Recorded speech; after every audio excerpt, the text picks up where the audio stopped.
Nyun ngapunten Mbah niki napa dadi mangkene kan kula niku seneng publikasi. Dadi kajenge piantun-piantun niku wah iki terangane petilasane Brawijaya. Syukur bagi peneruse mangkene niku wonten sing nguri-uri. Ngoten. Nggih. Dadi men piantun-piantunan niku men do paham nek iki papan panggonane sapa, petilasane sapa, ngoten niku. Nggih. Lah nggih masalah niku sing jelas niku ngaten nek mriku niku nalikane Brawijaya lelono niku anten mriku nyalahke teken kayu Nagosari.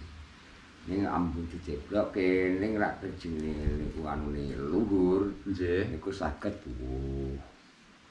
Lah tuwuh kek rungkat kek dadi pendhete para pinisepuh riyin. Sing ngeten mriku panci Bundang Surati Bojo Selir Brawijaya Bojo Selir. Bojo Selir. Lah saya mriku nggih tesih diuri dipun pepeti. Labang sing latesi prapun ping 9 dugi kula. Oh, nggih. Dados saben teruske kula. Ning turene ngoten niku lho. Nara kidul sing gumbul kidul cilik sing dipun wastani Mbah Patik niku mah dipapan lebet enten mriku. Oh, Mbah Patik menika ingkang pinggir pagi alit menika. Nggih.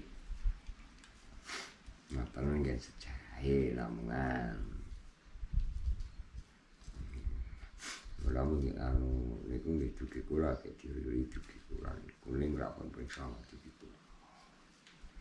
Niku Nagosarine menika tesih Mboten enten. pun mboten wonten. Mboten enten. Niku saking simbah biyen sing anu mbahe kula. Nalikane rungkate kayu Nagosari dadi rebutan untuk masyarakat patang pedusunan itu. Oh, ngoten. Kanthi lengarane kanthi napa jimat napa pripun ning kula piyambak mboten gadah. Tiang-tianggen kula sebagai mbahe kula saking bapak saking kula niku sinajan lengarane niku tiyang sepuh. Niku sing jelas tiyang niku pantes simbah nggih ngaten, jimate wong urip sing penting ki jujur. Ra ngaten. Leres. Simbah ra ngaten. Lah kok piyambak nggih rumaos. Tekene niku jujur. Nggih, dados sing jelas niku sing anu niku nggih tiyang niku intine niku jujur. Mula kula nek mungkel kados sing mboten pas pancen kula tiyang sepuh. Nek ijo kula monggo ijo, nek abang panci kula monggo abang. Nggih napa wantene mawon, napa wantene mawon. Mboten saged ngurangi, mboten saged imbu-imbu paring ngopo. Malah pripun nggih? Nek Mboten pas. nggih mboten sae. Mboten apik.